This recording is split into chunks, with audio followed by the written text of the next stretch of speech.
up and running. So I'm ready when you are. Okay, I'll cue you. Yeah, just tell me that we're live. Because I'm Yeah.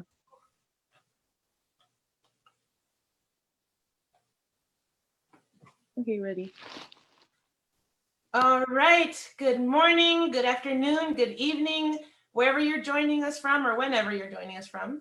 Welcome to the third episode of the Coach's Corner for IrisVision. It's Christmas today, very exciting. I hope everyone's having a wonderful day. So Merry Christmas and Happy Holidays to everybody. I hope that those of you that tuned into last week's episode maybe got some cool stuff in your stocking. So today, I'm actually going to touch on a couple of tips for IrisVision. So a lot of the time we go through the coaching sessions with some of you and we talk about a lot of different things. So it's easy to forget some of the different tips or troubleshooting situations that we go through. So I'm going to talk today about how important it is to make sure that your device is inserted properly into the headset. Okay, this is because a lot of the time when the device is not plugged in properly to your IrisVision, it's going to act like it's frozen in place. You're going to press the mode button, you're going to press the touchpad, and it's going to seem like nothing is functioning. But in reality, it's more than likely because the cell phone portion or the display unit is not plugged in properly to the headset. Okay, so first I'm gonna make sure that the volume is all the way up so that you guys can hear it. Max volume. Volume is set to max of 15. So hopefully you guys can hear it out there. So an easy way to insert the display unit into the headset is to make sure that the hinge with the yellow dot is folded down. That's the way I do it. And the hinge that's plain black is open. So it's very simple. You'll notice that the plain black hinge is like a spring. So you'll hear it snap. That's closed. And that's open. Okay. The IrisVision is going to go plugged in, and you're going to hear it say device inserted correctly. Device inserted correctly. Focus. Those are the magic words, as I always say throughout the coaching sessions. So you see that I simply just gently pushed it closed and the other latch just snapped into place. So I'm going to do that one more time. You're going to hear it say device removed. Device removed.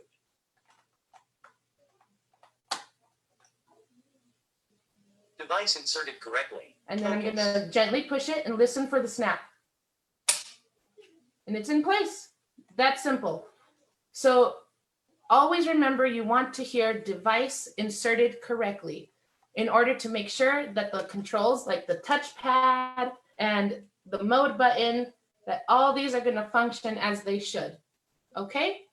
So tip number 2, when you're going to charge your IrisVision, one thing that we go over during the coaching sessions is making sure that the focus wheel, so that's this little ridge dial here on top, right in front of the middle head strap, kind of like you would find on binoculars, okay? You're gonna wanna make sure that this little wheel is rolled all the way towards the mode button. So if you're wearing it, before you take it off, you always wanna roll that wheel to the right before you take it off. If you're looking at it from the front, you're gonna roll it to the left. But either way, an easy way to remember is to make sure you roll that focus wheel all the way towards the controls. That's a good way to remember the proper position for charging. So the reason is because the only thing that's going to charge is this cell phone portion. So in order for the cell phone to have proper contact with the wireless charging pad, you want it to stick out from the headset as far as it could stick out. So if you have your own IrisVision, I recommend that you roll that little wheel all the way to the left and all the way to the right. So, and maybe like Focus. curl your fingers in the front or something, just so that you could feel that the phone is actually moving in and out of the frame like a telescope. So when it's sticking out all the way, that's when it's the proper position for charging. So those are the two major tips that I'm giving you guys today in regards to your IrisVision headset. So remember, magic words, device inserted correctly, and the proper position, focus wheel all the way towards the controls for charging. All right, so another question that we typically have is, who is IrisVision a good fit for? So if you don't know, if this is the first time you're tuning into the Coach's Corner, I have Stargardt's disease, which is a form of macular degeneration.